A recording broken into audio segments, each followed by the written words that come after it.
Muy buenas noches, bienvenidos a 678, los acompañamos como es habitual en una hora y media con este resumen crítico de lo que ocurre en los medios de la República Argentina. Estimados colegas, muy buenas noches, ¿cómo están? Buenas noches. Hoy está con nosotros para compartir el programa el señor Mario Toer. Hola Mario, ¿cómo te va? Bienvenido. Es sociólogo, profesor de política latinoamericana en la carrera de Ciencia Política y de Introducción a la Sociología en el CBC. Bienvenido Mario. También está con nosotros para compartir el programa el señor Fena de la Mayor. Hola Fena, ¿cómo te va? Bienvenido. Un placer, Muy bien, vamos con el primer tema. Tiene que ver, en este caso, con una sección predilecta para mí, la Radio Ataca. Estuvo allí Dolina hablando con Andy Kuznetsov en el programa sobre el kirchnerismo y sobre este momento. Lo escuchamos. La Radio Ataca. Dolina con Andy. Le quería preguntar a Alejandro su lectura o su visión en realidad de todo lo que está pasando con los medios de comunicación, que se han puesto como nunca un montón de interés o cosas que por ahí existieron siempre pero que nunca llegaban a la gente, ¿no?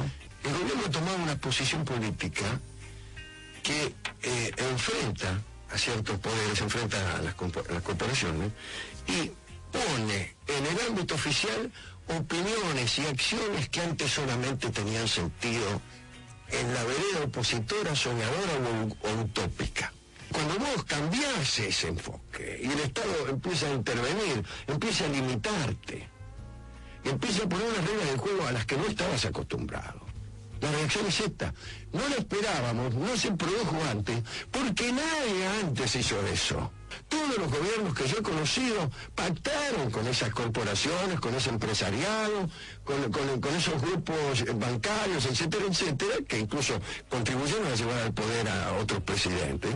Entonces se producían unas medidas tibias en el mejor de los casos, o ninguna, directamente medidas que favorecían este estado de neoliberalismo. O sea, no es que Kirchner sea por carácter un tipo autoritario, sus políticas son molestas para este grupo cooperativo. Entonces, por eso la confrontación. ¿En qué cabeza cabe que las confrontaciones políticas se producen por cuestiones de carácter? ¡Mentira! Mentira. Lo importante son las políticas. Las políticas son lo sustantivo de todo este proceso. Y no tienen que ver las carteras. El odio no lo generan las carteras de la presidenta. El odio lo generan las políticas de la presidenta.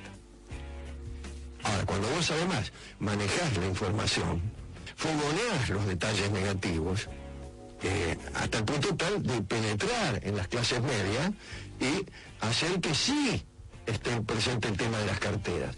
Entonces, hay temas que no son tan relacionados con la política, que son los temas negativos que el público ve en el gobierno este y en el anterior.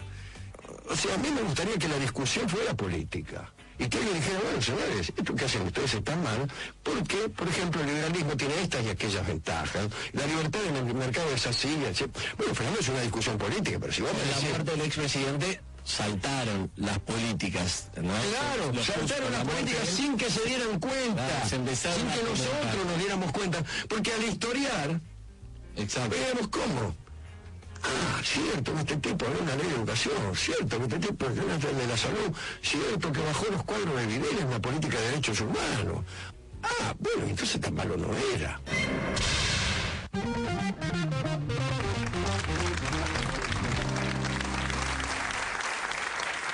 Muy bien, bueno, yo lo encontré clarito, Fena, ¿no? No solo lo notamos claro, sino que Dolina es claro, Dolina es un pensador, no solamente es un artista.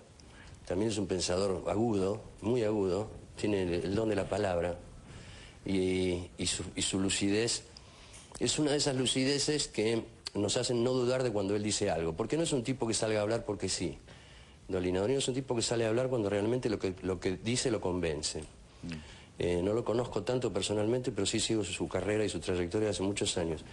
Pero por otro lado, lo que él dice, que es tan obvio para nosotros, para muchos de nosotros, y tan difícil de entrever, por ejemplo, para la clase media, esa clase media volátil, que a veces a mí me da un poco de pena sentir que la clase media es tan volátil, porque siento que es una clase que nunca termina de ubicarse en un lugar con convicción, ¿viste? Da como decir, qué lástima, me encantaría que te pusieras o de este lado o de este, pero que dijeras algo, pero no, un día están acá, otro día están allá.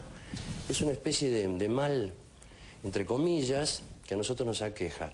Entonces digo que esto que a nosotros nos resulta tan claro de ver, que es enfrentarse a las corporaciones, lo que se dijo tantas veces en este programa, y yo mismo repito tantas veces cuando me trenzo a discutir de política con alguien en estos días, es enfrentarse a las corporaciones, cuestionar lo que antes era incuestionable y sagrado, esos tabúes intocables, esos monstruos sagrados intocables, como por ejemplo los periodistas, ¿no? Como por ejemplo el periodismo.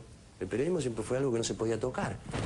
Yo recuerdo, antes de estos gobiernos, antes del de Cristina y el de Néstor, no había cuestionamientos a lo que pasaba o se decía en el diario. Era lo que decía el diario. Era como mi abuela cuando decía, lo dijo el noticiero, y si lo dijo el noticiero, caen sapos del cielo y hay que creerlo.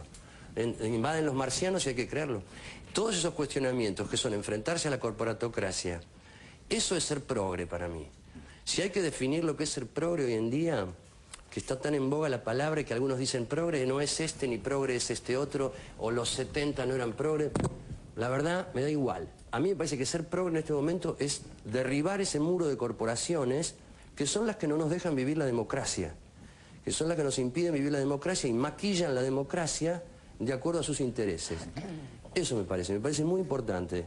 Que lo diga Dolina más todavía, lo subraya. Mario. Sí, yo creo que, bueno, lo que dice Dolina es muy claro, lo acabas de remarcar vos.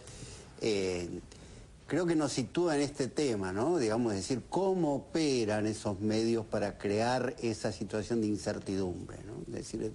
Y ese es el trabajo que se ha comenzado a hacer, porque es un trabajo complejo porque ellos tienen mucho estudio y sabiduría, tienen profesionalidad para hacer lo que hacen. Digamos, decir, producir incertidumbre y miedo es un arte, digamos, y lo trabajan, digamos, calculando bien en qué proporción y en qué situación. Por ejemplo, ahora, digamos, decir, seguramente van a empezar a tocar temas como la seguridad y la inflación, que supuestamente no tienen que ver directamente con la tarea de gobierno ni con esta medida, aquella o acá.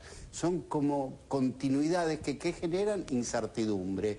Y precisamente eso es lo que esta generación de clima solamente se puede, primero, como vos decías, digamos, enfrentando, digamos, eso fue lo fundamental que Néstor produjo, esa capacidad para decir, ¿qué te pasa, Clarín? Con todo lo que significaba y estaba asociado ahí. Entonces, se puede llegar a decir eso, quiere decir que me pueden vender la cambiada. Entonces, al haber inaugurado esta posibilidad de reflexión, se abrió esta nueva posibilidad que, paso a paso, porque todavía evidentemente tienen una capacidad de influencia notable, reemplazar esto de que, la inflación, la seguridad, bueno, pero ¿qué la produce la inflación? ¿Qué produce la inseguridad? Y legitimar el debate. Es decir, pues la única forma de sacar a la gente del miedo es introducir intercambio de ideas para saber qué está en la base de eso que supuestamente atemoriza. Es como los niños, hay que contarle, digamos, es decir, quién era el que estaba atrás de la máscara para que se dé cuenta de que no era el cuco, digamos, es decir, pero hay que debatir.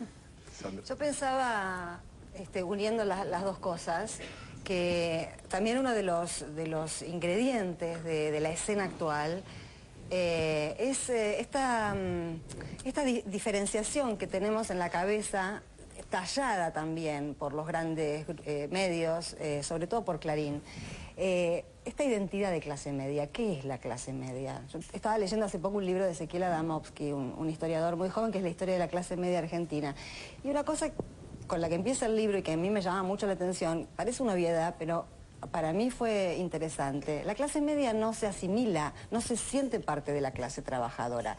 Pareciera como que todos los que pertenecemos a la clase media somos todos profesionales liberales, como si hubiera millones de arquitectos, abogados y médicos. Y en realidad, dentro de ese segmento, hay muchísimos trabajadores en relación de dependencia. Y sin embargo, por una cuestión de construcción cultural también, y de disciplinamiento social y político, nos hemos acostumbrado a pensar en los trabajadores como los otros, y la clase media como si fuera un otro, ¿no? Mejor, con mejores modales, con una diferenciación que nos viene dada de afuera.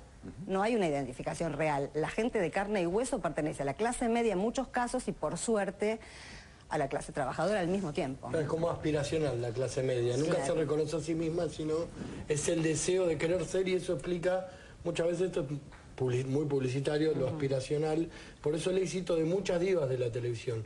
Son personas de clase media que tuvieron éxito. O sea, la diferencia entre ellos es la guita, es lo que adquieren, es lo que tienen, con lo cual, por eso hay tanto reflejo de la clase media con determinadas divas de la tele, es eso, es Con lo aspiracional, está claro. Recién hablaba Mario sobre la inseguridad y la inflación, dos temas sobre los cuales se podría remontar cierto discurso opositor. Bueno, Clarín y TN estuvieron en el día de hoy publicando que la canasta de alimentos básica en la Argentina subió un 40%.